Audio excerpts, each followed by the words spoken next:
oil terminal port area. This is the Montreal port. So I wanted to see the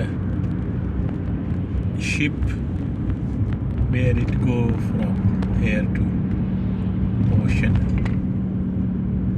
But almost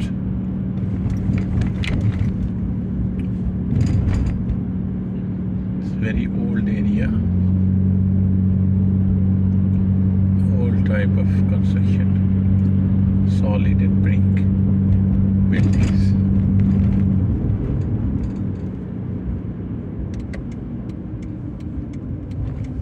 These are the Tim Horton and other restaurant.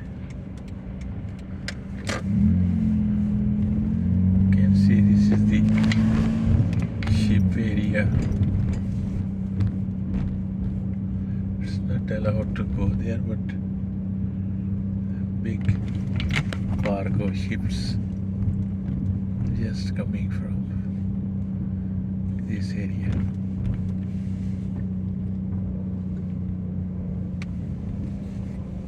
Railway track.